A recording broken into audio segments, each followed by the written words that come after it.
For you people out of town, again, at least another night, this is just for us. I'm going to continue what I was talking about. And to refresh your memory, even though it would seem obvious, I'm going to try again. I'm going to start off talking about some of our little history that some of you, a few of the left, went through, and the rest of you should find interesting. But remember, it's not to tell anything about me, because it's simply about this kind of activity. So don't, and even though I say that, if you don't watch your mind, you can start identifying it with me, and that's not the point of it, because it is a continuing history of this kind of activity. And here we go.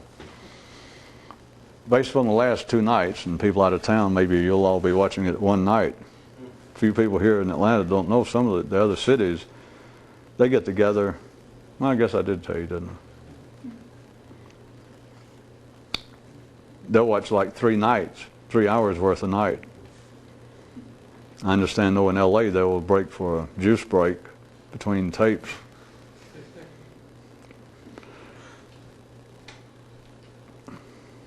Well, last time I'd started mentioning some, again, about how anyone who understands anything, or a mystic, that after they realize very early on that man's intellectual life is just as mechanical as every other part, and then a probable, feasibly describable next stage is them understanding then that man's intellectual world is nothing without speech, without talk, and that all, in that case, based upon that talk is extremely important, but it is basically nonsensical. It's just meaningless. Insofar as if you listen to the content, if you look beyond the point of it being a transfer of energy, if you look beyond the point of it being social adhesive, social grease, that if you actually listen to what's going on verbally, outside very specific and limited context, that almost have to do with matters scientific or matters academic, wherein you're going to be tested. But when it gets to the overall general conversation of humanity, if you listen to what is said, it is just, in the main, nonsensical. It's just meaningless, useless. Now, I also started pointing out that every mystic that ever does anything, anyone who understands what this is, and ever starts doing anything publicly, well, for themselves, first off, they eventually have to become creative, because everyone, whatever you understand eventually, well, let's go ahead to the main state and just say anyone who becomes enlightened, let's call it that, just between us. You get enlightened on your own basis. You don't get Jan enlightened. You don't get Buddhahood. You don't get Muhammadhood. You certainly don't get Janhood. But those terms are in use. People, they refer to enlightenment in certain parts of the world as attaining Buddha mind or attaining Buddhahood. I guarantee you Buddha never said that. Now, you could become someone who say that you're pursuing Buddha mind. You could say, if you never achieved it, you could go out and say, yes, I achieved Buddhahood. But if you knew anything about it, you would know that they certainly didn't, because they wouldn't say that. If you achieve enlightenment, it will be your enlightenment. And that's it. Everything you ever heard from whatever source or sources before that, you might say will suddenly come into absolute, clear relief, that then you understand the whereases, the ups and the downs of it. But whatever your enlightenment is yours, period. And when that happens, whatever the context, wherever you were in the world, you do not then become a Zen master. You do not become an enlightened Buddha. You do not become a Sufi. Do you understand? You do not become anything. Even if you were, let's say, attempting to do this in a Sufi school, up until that point, you would always identify yourself as being a Sufi. And very likely, if they didn't slap your face, if they heard you, you might even tell people, yes, I'm a Sufi. I'm on the Sufi path. Well, up until that point, it does no great harm. Well, I say that, but that's not true. I forgot that we weren't talking to the cameras. I'll get to that. In a sense, it does no great harm for you to think, well, I'm here in the Sufi school, because they may say, well, we call ourselves Sufis when you started. But if you reach the state of awareness, Most of the Sufis use that term instead of enlightenment. But if you reach the state of awakening, you are not an awakened Sufi.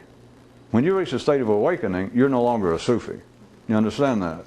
Or if you're attempting enlightenment in a Zen school, you could be a student of Zen for years and years and years and years. But if you reach enlightenment, right after that, it's not Zen enlightenment, and you're no longer a student of Zen. As I'm sure Buddha or Jesus or somebody would say, you're then nothing. And absolutely delighted and think, well, it only took me 60 years to become nothing. God, you know.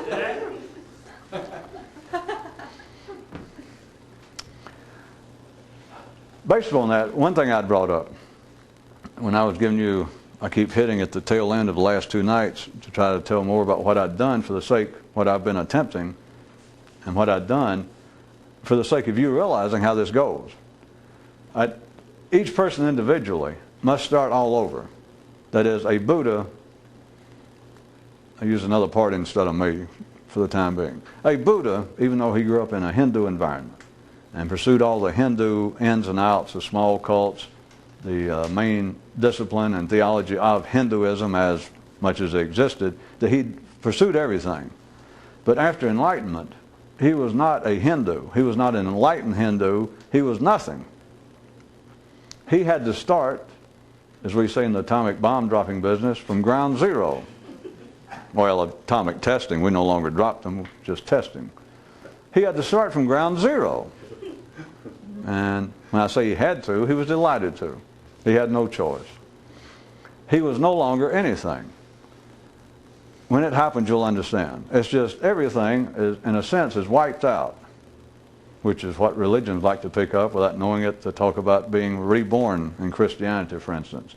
And that if you indeed can convert, if you do become a true Christian, or the Jews used to use it in that sense, that you are actually reborn and you are a new man, which sounds great, because you can ask anybody on the street, wouldn't you like to be a brand new man?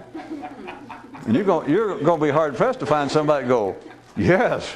You know, almost any age past the age of 30, by the time you start getting discouraged, you say, would you like the chance to start all over? You don't even have to ask for a raise of hands.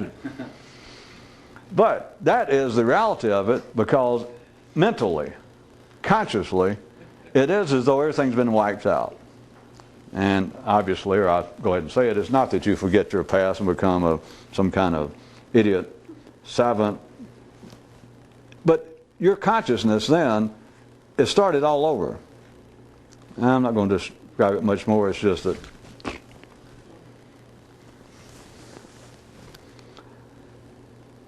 so a Buddha, go back and use him for a minute before I start with what I'd done. He understood then, if he had never done anything else, if he never went out and tried to talk to people, the point was, he personally, and every other Buddha that you never heard of, every unknown Buddha, they just simply, they saw what was going on, and if it was not, for whatever reason, they did not ever talk about publicly, they did not ever try to share it with others to any public degree, to any large degree. After that, there's not much I want to tell you in words. It's just they were then their own person. Everything was kind of wiped out. They were no longer a Jew or Christian or Italian. You know. Once you see what life is, it's just the rest of it's just of no consequence. Is that enough? I was giving you nonverbal.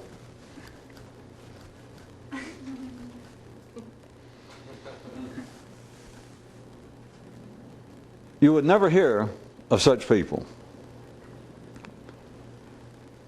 If they do decide to talk, for whatever reason, a Buddha, even though he cannot start off totally fresh verbally, because it would be non-comprehensible to anyone, and even if he made it sort of verbally coherent, if it sounded too foreign and too exotic, you have limited your audience to almost zilch. So you have to start off and sound as though that you're almost a reformer of something that is presently commonly known. In a Buddha's case, he almost had to say or infer at the public level that he had brought Hinduism, he had brought certain teachings up to date, or he had made certain corrections, and etc.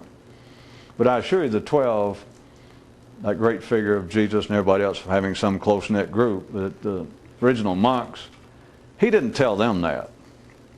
He didn't say, all right, here it is, Hinduism got all messed up and I got it straightened out. Every time that starts, you can look back historically if it's of any importance. If you don't trust me, if you trust history instead of me, it's a joke. But it's always after the fact. It's always the followers that then have to point, or that will point out, because they are now having to make it more publicly available. They're trying to merchandise it in a way that a Buddha would not, that a Jesus would not, that an Abraham would not. Forget what history would tell you that they went and crusaded. No, they didn't. They just did not. So what they told them, Jesus didn't say, well, hey, I've straightened out Judaism. He didn't tell them that. Buddha didn't say, well, I've straightened out Hinduism, I've corrected. He didn't tell them that. But then once it sort of began to take on a life of its own, and once his followers, in a sense, began to merchandise it, and that's not a complete insult, by the way, that they made it more readily available. Because if a Buddha, when somebody like that pops up, if he's got a handful of people that understand it pretty closely, as a rule, they can do more with it than he can. In case none of you ever thought about that. Plus, they can do a lot more with it if he'll die and get out of the way. And it's not him and them, it's the nature of life. It is the nature, it's the organic expansion of things neural. The man's nervous system. The Buddha himself, a Moses himself, a Lao himself, is too big of shock. It's hard to merchandise them. They got too many blunts to them. See, you thought I was going to say sharp edges. Yeah, but there's really too many blunts. And so once they die, then the followers can put on the sharp edges, but say, hey, it's like fins on a 59 Cadillac. They turned into a sales pitch. I was going to give an example, since I already mentioned it, for those of you who weren't around in my little threatened recapitulation of the history. Once I started doing this publicly, and I started here in Atlanta, and I had a group of people that seemed fairly sane, etc. Anyway, I pressed on until further notice to see what would happen. And in the beginning, that most of you missed here, not you guys in the other cities obviously missed it, but in the beginning, it was not as vague and apparently inspecific as it seems now. But you cannot start off with people in one sense and expect profitable results if you start right off and tell them, even if they're listening. And in the beginning, part of what you're playing on is the showbiz factor, the alpha wolf factor, that you put out handbills or whatever it was I did, and saying, if you're interested in the alleged old state of awakening or enlightenment, and I threw in some other things, call such and such number or show up such and such place, and they show up, and here's a guy that seems to, he's the one that did it, and you take a subservient position like, well, we're here to learn. If you know it, I'm interested in it. And so in the beginning, part of it is just the pushing around factor, the alpha wolf factor. But also part of it is you have to give people something to do. And in the beginning, there was very specific. I went through stages of making people dress a certain way when you came to a meeting. I'll absolutely be on time. We went through exercises. We had all kinds of little things. And I even pointed out one, I was going to use an example, that I told people for a long time that I wanted to stop eating all meat.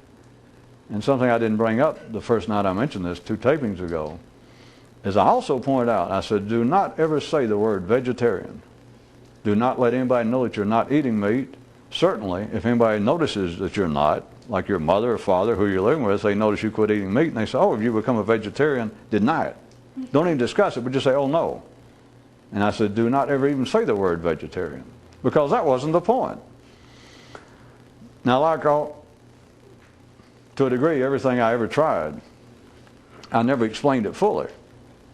And for those that could understand it, it cannot be explained fully. But I'm going back up with some of it, because now the same sorts of progressions should be taking place within your own nervous system. Either has taken place, and now I will put some a priori description on it, or It may be something you're going through now that might help. So notice, the point was not to become a vegetarian. You understand, I told everybody, if you're going to continue coming here, you can no longer eat meat. But, oh yeah, by the way, don't ever say you're a vegetarian, and if asked, deny it, just ignore it. I mean, don't get in a big argument, but just say, what? Oh no. And just change the subject.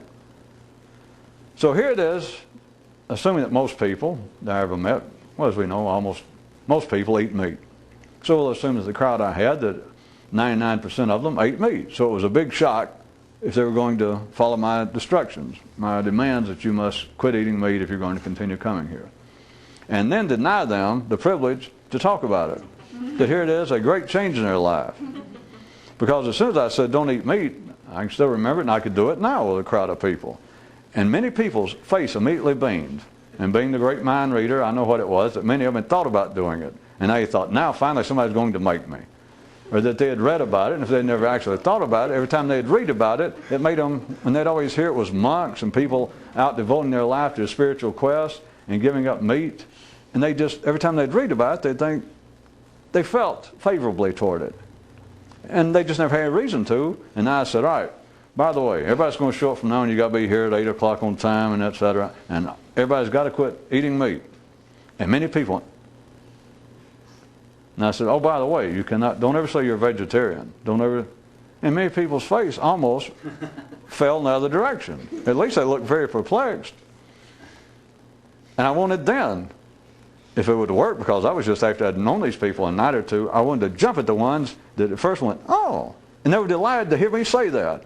And we're talking about people, just trust me, that were eating hamburgers an hour before they got to the meeting. And I said, from now on, and that was their main diet, was meat. It was the central part. And I said, never again can you eat meat to come here. Think what a change that is. What a shock that is. But many of them, I could, faces just lit up, like, oh, somebody's going to make me do something worthwhile, something spiritual. And I said, oh, by the way, you can't ever talk about it. And the same ones that went. And I wanted them to jump out of the spiritual, mythical bushes and grab them and say, get alert, you little son of a bitch or bitchette. This is right on the verge of what this is about. That you got all excited to have a change made in your life that you thought would be an improvement, that you thought had the potential, but as soon as I said you could not yap about it, it seemed to take it away. Here's your chance. I wanted to shake them. Of course, I'm speaking figuratively. I wanted to shake them and go, you know, you're this close to a possibility of being awakened right this second. But of course they were going, let me go. What the hell's wrong with you? Because they were still upset about, I can't talk about it. Because, well, imagine, they could already see themselves going to their friends after that night's meeting. And going and meet their friends later. And everybody orders a pizza. And they're sitting around drinking beer, and they join their friends, and they all ordering pizza and that, deciding what kind of sausages and et cetera. And then they're just already picturing, they're going to go, by the way, at least a quarter of that, don't put any meat. Or bring me a small one with no meat. They could picture them doing it, and their friends go, no meat? And they go, yes. You do know I've joined up with this kind of spiritual group I've been hanging around that seems to be some sort of... Anyway, we are no longer allowed to eat red meat. And they could just see themselves doing that. And I'm not making total fun of it. That's just the way people are. And suddenly I yanked it away. On the surface, it almost took away what they imagined was going to be the fun and the pleasure of doing something unpleasurable. That is, give up something they like. But the payment will be up here, verbally. I get to be kind of play a new game. I'll tell people, yeah, I'm a vegetarian. And I took it right away. The possibility was there of seeing that a change is not a change in name. A change is a change. And the point of giving up meat, even though I said there was, I didn't ever say what the point was. I did say something vaguely about feeding the lower parts of the human wiring system, because I had to almost say something. And I said, but don't talk about it. And I said, it's not what you think. It's not anything you ever heard about vegetarianism. That's not it. But you're just feeding some of the lower parts of the wiring system that no longer need that kind of direct nourishment we're working up higher. So just don't do it, but it's not vegetarianism, and you can't ever say that. I'm forbidding that. Don't ever let that word cross your mind the same, or cross your lips the same way as I'm telling you not to let meat cross your lips. Don't ever say that word. Don't ever admit you are. Just forget it. So there was a possibility of actually making a nonverbal change, or making a change, and then stripping away the kind of verbal side order that might make it palatable. It was showing that change, or here was the possibility, of showing that change is actually truly a verb and has nothing to do with renaming or objectifying. Of saying, well, I had to give up meat, but look what I gained. I became a vegetarian. That was a possibility. And it had to do with the basic uselessness of language, although it's important. Now see, there it was. It was important, assuming that they all ate meat. That was a good part of their diet. And I says, oh, by the way, one of the requirements, and this is talk. See, because I can't go to the house. I can't physically force them. It's talk. I said, one of the requirements for your continuing presence here is do not again eat meat. Just sound waves. As I said, some faces lit up. Some of them looked like, oh, God damn. Just words. But it was important. Assuming that they decided that they wanted to stick with coming to see whatever I was doing until further notice, they considered that was going to be important. And now I've given them something else important in words. Give up meat. And then gave them an opportunity that there it was, the importance of words. I already pointed that out. Remember that I said a mystic must understand that talk is important, to say the least. Very important. And yet it is basically nonsensical. The content. So here it is, the words, the first part. I said, give up meat.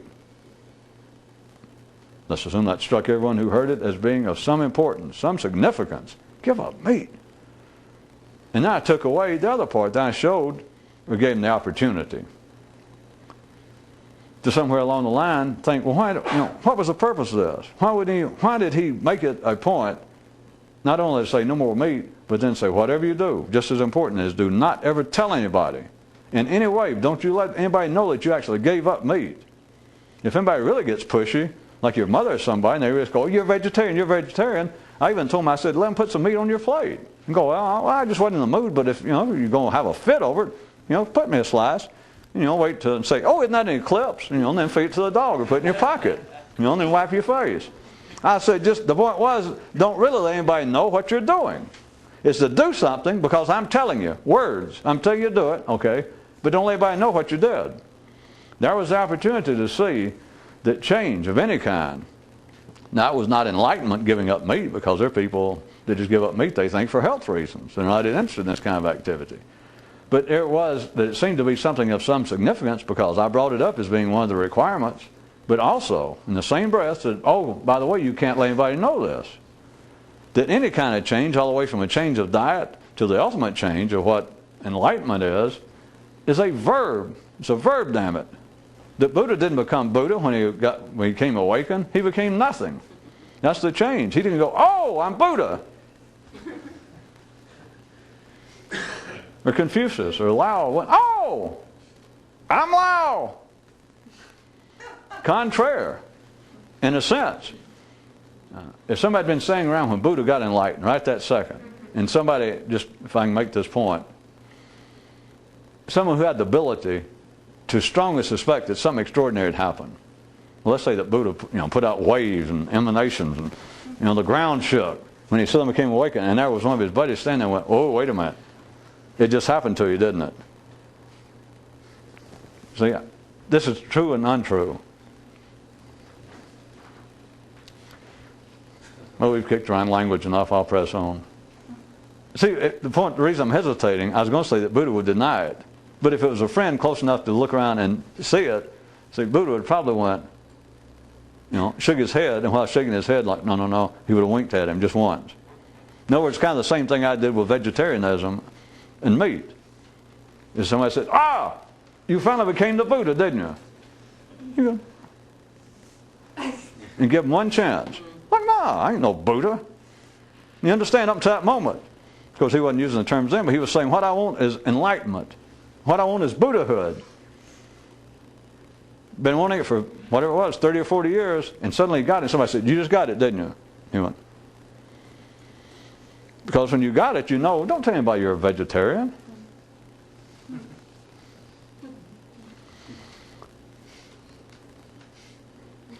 The thing is, also, with such as that, I started to tell you, you cannot, with expectations of any profitable result, start off and tell people even that which that you might put more bluntly in words.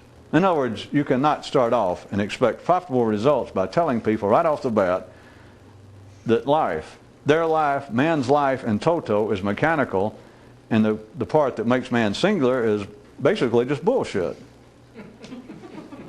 You cannot expect profitable results by making that your opening comment.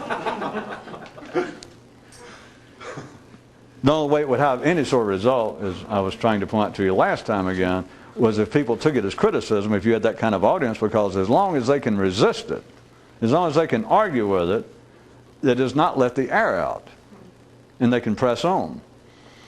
But see, enlightenment, or Buddha going, what happened? The bullshit world. I know that's not the term he used. But the bullshit world, suddenly all the air was let out. But you understand, when the air is let out, what can you say about it? It's not good, it's not bad. It's just the air has been let out of the bullshit balloon. And if somebody were to ask you, and if you were dumb enough to answer, tried to answer, they went, well, what do you think? You know, was it worth it? You know, well, are you glad? You know, what's to be glad about? It's gone. Well, describe it to me. How do you describe gone? You try to do things like, well, you say, well, you know, which is what I've been doing with you guys for the last couple of years, except I keep sliding around. I go, well, it's trying to get you, in a sense, to play along and start letting the air out. I also started to, you have to tell people something specifically to do. And as I was bringing you up to the history, some of it, such as changing people's diet.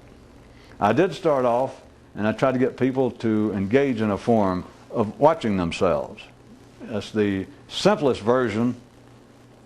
It's one of the simplest descriptions you can put in English, is just say, try and constantly observe what you're doing.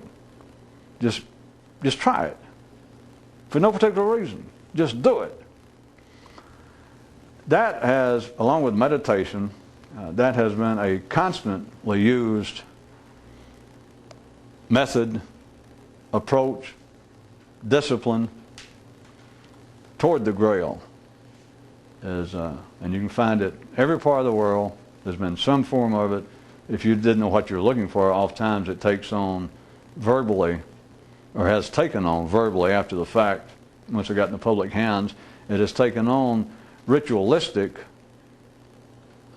colors that are hidden behind prayers and ritualistic behavior. But it was all done to try and get someone to realize that what is one's normal consciousness is impersonal. It is as mechanical as any other part of the human body, the operations of the mind, of consciousness, and it is non-personal. Part of what language does is make people take things personally, which I could suggest in another myth that the very first words that Adam and Eve learned to say was, I, me.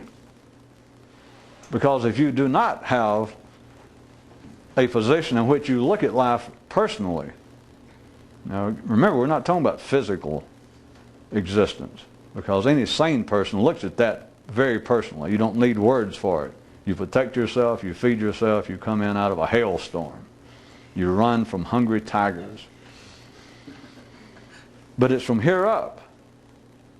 It makes no sense at the mechanical, at the natural level of consciousness. You cannot make sense out of anything happening up here. You cannot make sense out of language unless you have a position in which to apparently observe it, to participate, and the position is I. And it's based upon the illusion that what is going on up here is of a personal. And they go, wait a minute. In my mind, yes, your mind. They go, wait a minute. You mean in the privacy? I didn't know you were British. Of my own head, yes, right in there. And you're telling me, yes, I'm about to, that it is not personal. What can the ordinary mind make of that? Absolutely nothing. It's just insanity. Because they could go along in some theoretical discussion that parts of human survival are non-personal. Or you might get them to admit that all of it is. That breathing is not a personal matter. Everyone breathes. The air we breathe, we all share in common. The food we eat, we all eat from the basic same food, available foodstuffs. And so physically, people would say, or they could agree, well, you're right, that the physical existence and the requirements thereof are non-personal. Because I can eat somebody else's cucumbers that they grew, I can eat their tomatoes, and it'll keep me alive. I can breathe the air that they got through breathing after it goes through the photosynthesis, when it goes through the cycle back to oxygen. I can breathe the same air. That human survival physically is of a non-personal nature. But they will not, the mind cannot take the idea that consciousness is non-personal. I mean just as non-personal. There's no difference whatsoever. But you cannot start off and tell people that and expect any profitable result. So I started off saying, well, just try and be conscious. Just begin to observe you. And in the beginning I didn't tolerate many questions, but I knew if anybody had one, it would have been like, and it just goes on and on and on. They go, well, what? And you go, well, everything. Our body. Yeah. Gestures? Okay, gestures. What we say? Yeah, what you say. How we sit? Yeah, how you sit. How we dress? Yeah, how you dress. What we think? Yeah, what you think. And still, nobody wants to stop. They don't want the conversation to stop. Why? If I say, well, is that all the questions? Because that's covered about every damn thing you can think of. Nobody wants it to stop. They'll start redunderating. They'll start repeating the question. They go, all right, how about the clothes we wear indoors? Yeah, those two. Well, how about the clothes we wear outdoors? Yeah. Well, how about, they go on and on and on. Which, if they knew what they were doing, was a good sign. Because, again, if I could have done it at the time and pointed out, if I said, you realize that you don't want to stop this? I said, I'll take a few questions. When I said that the main thing to do right now, to further notice, is just observe yourself. And are there any questions? I mean, it's simple as shit, but are there any questions? And somebody said, well, you mean physically? Yeah, physically. And somebody, well, the way we act? Yeah, the way you act. The way we stand? Yeah, the way we stand. And if I got through a few, and if I'd start all this, and I said, well, hell, that covers it. Now that's it.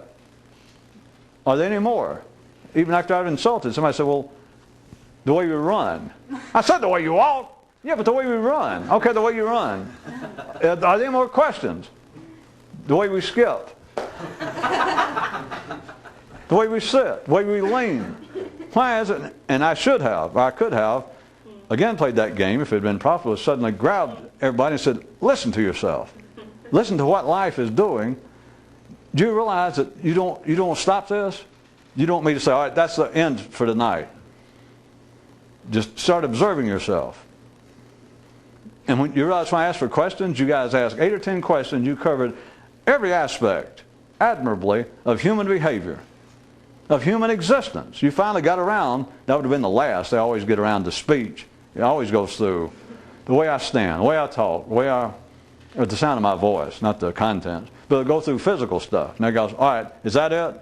All those things. Somebody said, what? The way what we talk about. You observe what you say. All right, is that all? Finally, we'd get around somebody and say, how about what we think? Yeah, go ahead and include that. Yeah, go ahead. And if I said, do you realize when I said, you'd covered it all, and do you realize that the feeling in this room, I could have asked them, do you realize that there was some sort of almost a collective feeling that, God, don't let him stop it here. Think of some more questions to ask about it. Why? I'm asking you.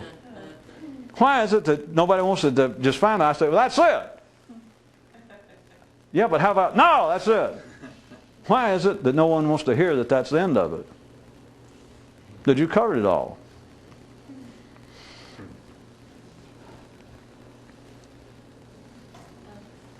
There's a thing about trying to observe oneself. It's almost impossible. It's a form. The reason I selected that, I didn't make it up. It's, as I said, the same versions. But in the beginning, many people asked me about meditating, and I finally, if you remember when I came up with what I was calling the numbers and things to do with the body, and I had people sitting. And it appeared to be, and I said, well, this is not meditating. Actually, they got through doing these kind of, there would appear to be a kind of a form of yoga, but of just exercise. It's something to do in the morning, and I threw in some of my own and put them all together. Gave the mind something to do, and I said, all right, now do this, and when you get through, sit, just take up a sitting position and just sit there, and I described a certain thing mentally, and I said, but this is not meditation. Which was almost the same trick as saying, don't eat meat, but remember this, you are not a vegetarian. So I told him to do this, and I said, well, this is not meditation. Don't you ever tell anybody, don't let anybody catch you doing this, or if they say, oh, I didn't know you meditated, deny it. Real quick, and then change the subject. Well, I wasn't meditating, I just dozed off. This is not meditation. Don't ever say the word meditation, because it's not. Just do what I told you and forget meditation. Because, of course, everybody, and I told them, forget yoga. I said, I know some of this looks like that, but it's not yoga. But I didn't even press that. Because physically, people put up all kinds of things. You can say, well, spin around in a circle until you get sick and throw up. But it's not spinning around in a circle until you get sick and throw up. People will put up with that. But when you start internally about things like meditating, and you say, this is not meditating, they have a harder time with that. Which is why I threw it in at the tail end of what they were supposed to do every morning. But after having done that, I want to point out to you that many times it may have sounded like I've kicked meditation around. Meditation, just as ordinarily referred to, I assume you know, just trying to sit and calm the mind, and finally blank the mind, but to calm the mind. Meditation can be mentally a good thing.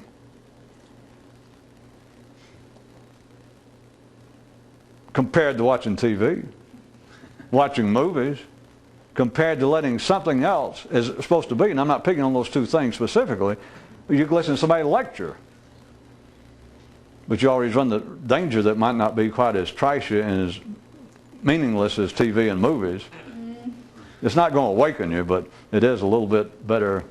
I can't resist pointing it out, you know this, but it's a little bit better just common everyday mental nourishment to hear somebody give a lecture on anthropology or archaeology or zoology than it is to watch a TV or a crime movie or a slasher movie or anything.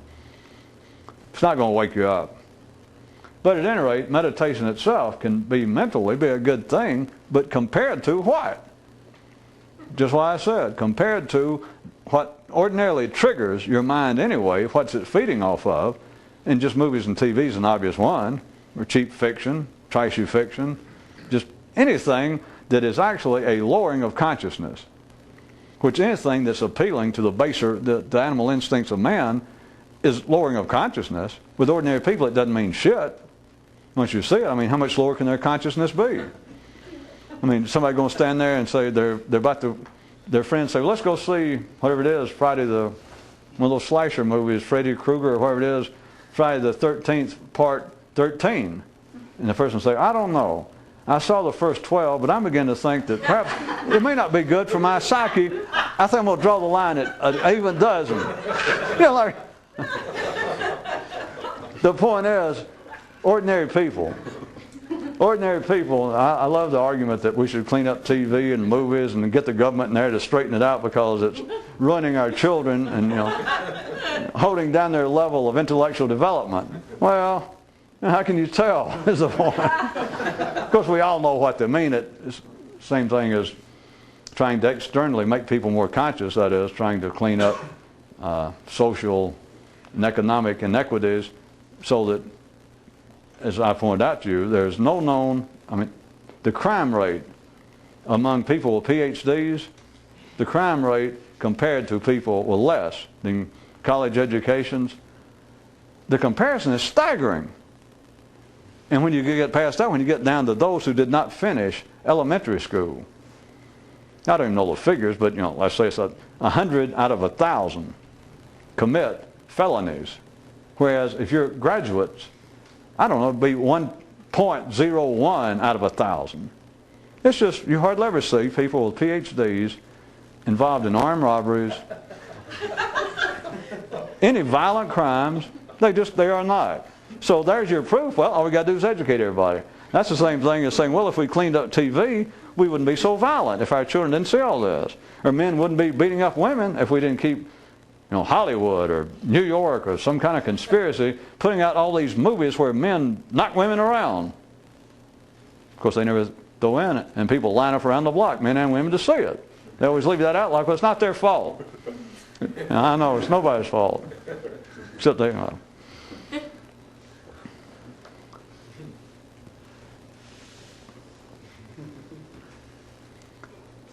At any rate, meditation, back where I was, that kind of thing, at least you think I've just dismissed it, there's still there's schools going on right now.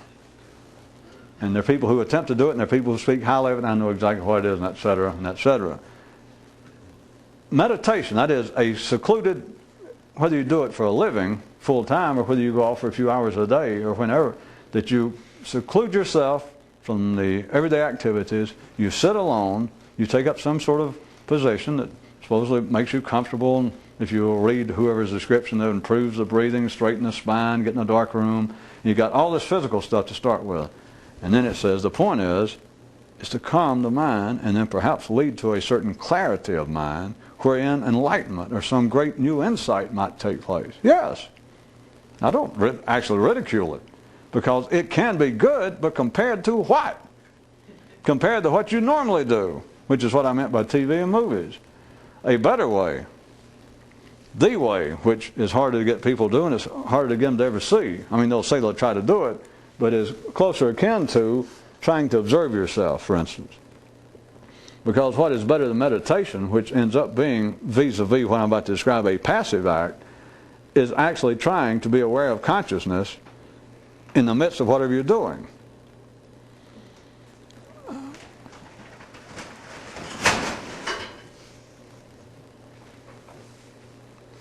I think somebody just passed out and woke up.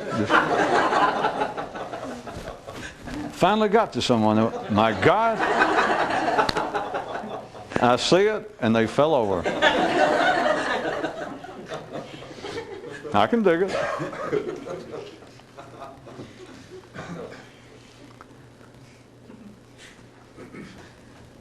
If you're going to hold a group of people together under the best of intentions, I'm still, in case you think I've forgotten, someday I'm going to preach a great sermon on good intentions. I don't know whether it'll take up to 57 minutes of a tape or 57 seconds. If you do not give people something specifically to do, you can almost expect no cohesiveness. You can almost expect that there will end up being no real group of people.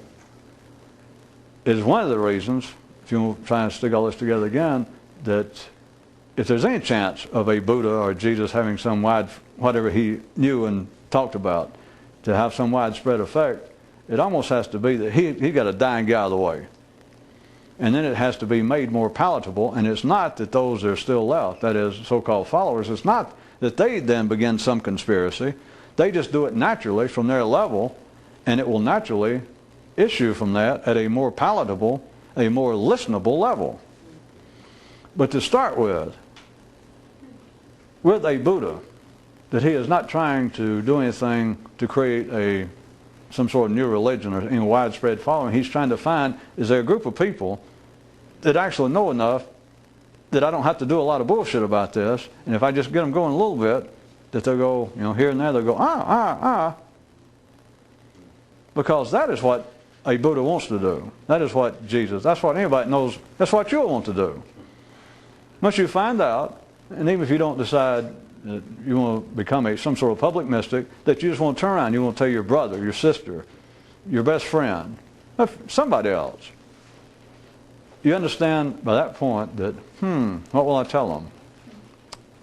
And assuming you don't fall into, as the Southern Baptist mystics say, in some great state of disgrace, you become a backslider.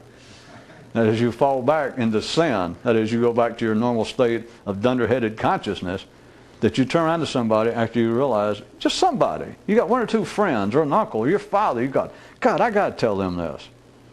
You think, all right. I say, well, I'll tell them. And if you don't completely fall back into the shit hole, about the best you can do is go, well, all right, I'll think about it. Surely I can come up with something. Because, by God, I want to tell him or her something. Because I know they'll enjoy it. I know they'll get something from it. Well, let's see, what will I tell them?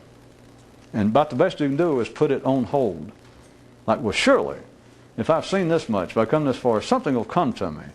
Some inspiration, something I can say to them. Put it on hold.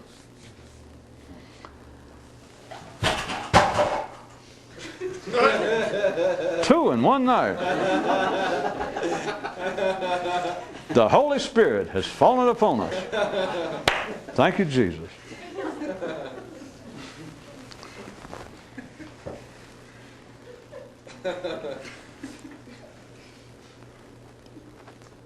It is the balance.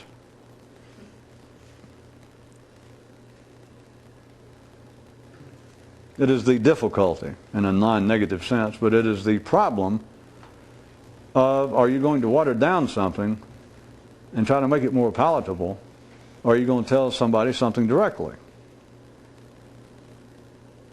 The latter part, even that's not as easy as it sounds, is why I threw in already this evening that you cannot expect profitable results from just coming right out and telling people what's going on.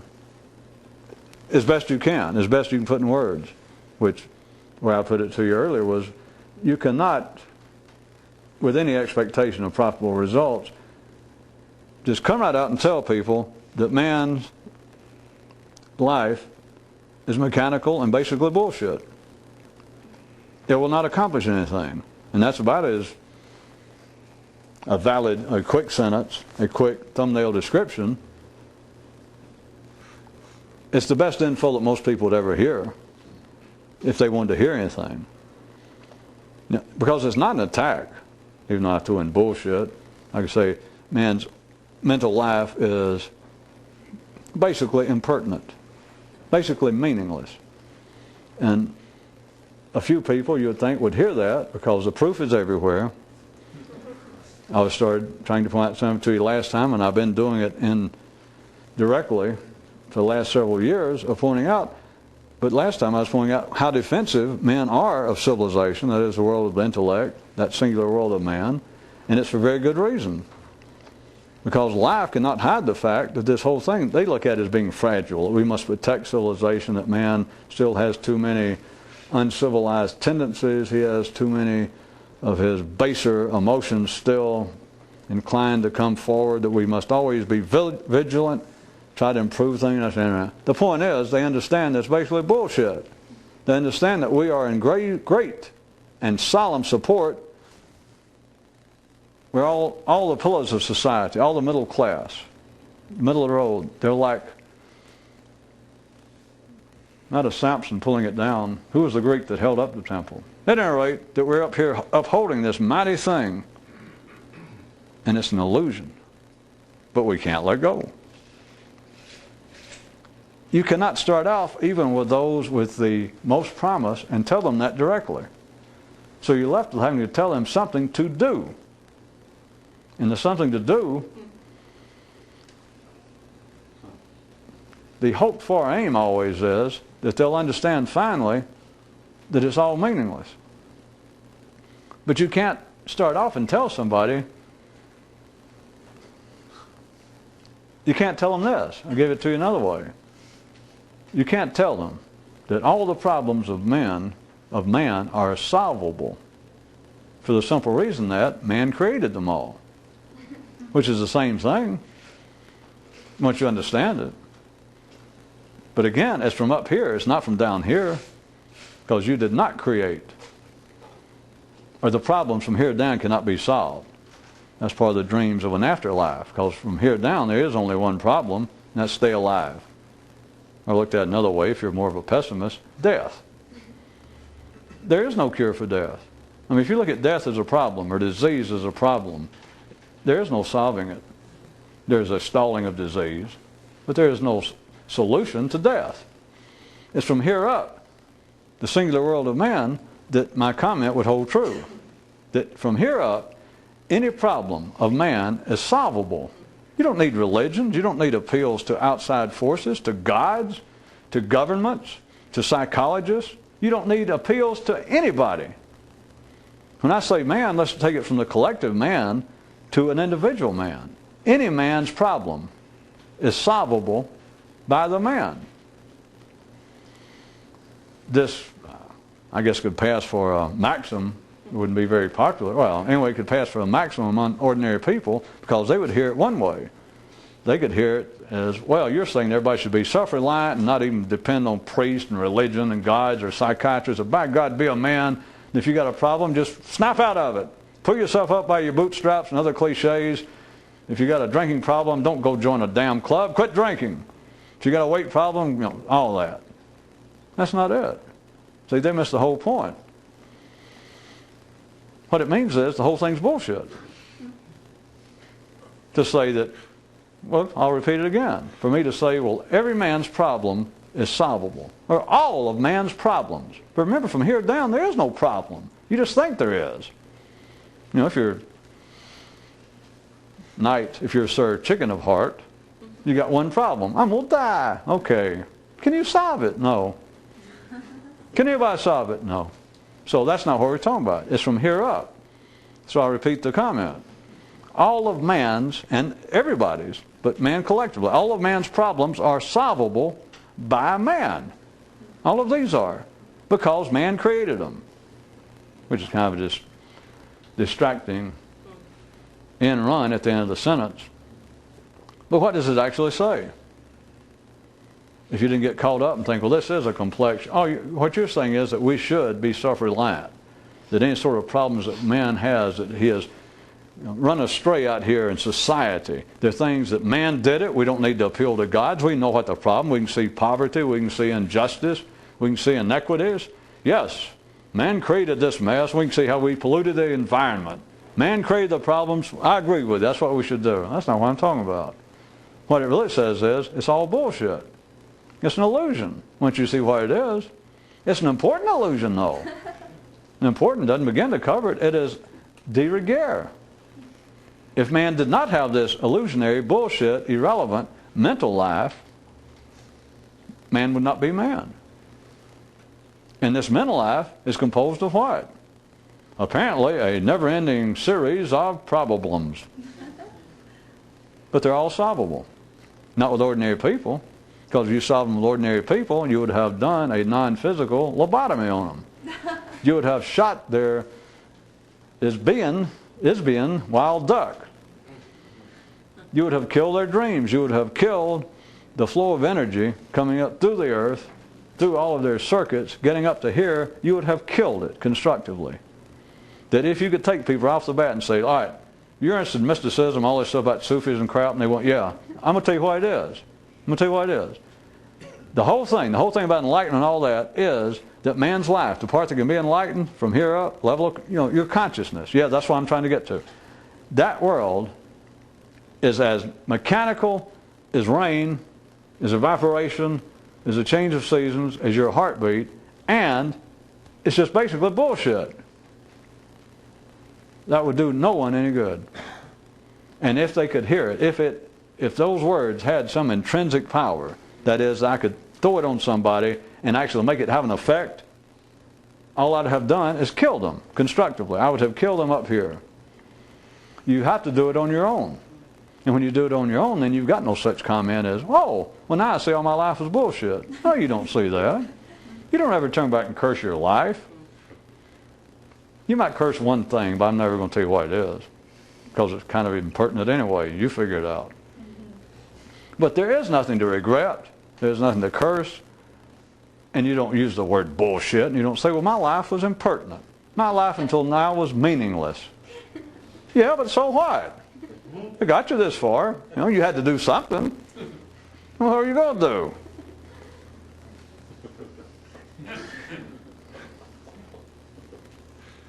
So you can either tell people to do things, such as meditate. I could have said, well, all right, what we got to do is meditate. Or we're out of time. I could go on with that and say I could have done that, or did what I have been doing for the last few years, trying to do, is almost dismantle, tried to, if you're listening at all, you're conscious. I got to take into consideration everybody here and everybody on TV, that just doing it piece by piece and here and there is, in a sense, trying to dismantle, in general, an ordinary sane person's conscious perception of what life is. Just piece by piece, if you're listening, you just kind of keep poking enough holes to where the air comes out.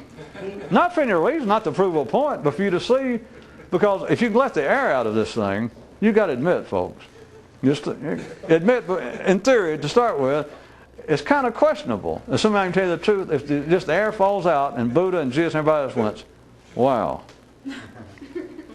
And after that, they are not social reformers. They do not try and go out and tell everybody, by God, slap them around and say, you got to wake up and see what's going on. Never happened. Never. They let the air out for themselves. But what I was going to say is I could have done something, pursued that there's something specific. One of the dangers is that one thing becomes dogma. But there's even more than that we're out of tape. But there's more than that, is I couldn't do it. Because anybody can give you something that turns into a dogma, didn't know what they were doing. It's what I'm telling you, is you've got to start afresh. If you do it yourself, you created yourself in a sense. I'm getting down to real shorthand. You still got a minute or so? 1 minute. Okay. It's in a sense when you become enlightened, is why I said, or awake, you're you. You're your own person. There's nobody to thank. You're not then. You go, oh my God, now I've got Buddhahood. Never, nothing like that. You'll understand it all instantly. But you then are nothing. You're almost a blank. It's like I get to start all over. If you tried to do something after that, publicly, then you would know what I'm talking about, is you are then original. And I don't mean you have to go out and dress funny. But consciously, then you're original, because then it's nobody but you there. For the first time, you've got consciousness with the potential of being personal. If you then tried to talk to somebody, you couldn't. Even if there'd been tricks you used along the way that you realize, well, trying to meditate or trying to observe myself, that helped me as much as any. And some of your friends went, well, I know you finally accomplished something. How'd you do it? And you go, well, I'll tell them. And you go, all right, try to observe yourself a lot. Or sit and meditate and try and get the mind calm. It's almost impossible to do that, because you know it's much simpler than that. You want to blunt them. Except you can't be too blunt and expect proper results, because people will just go. So there. Take that.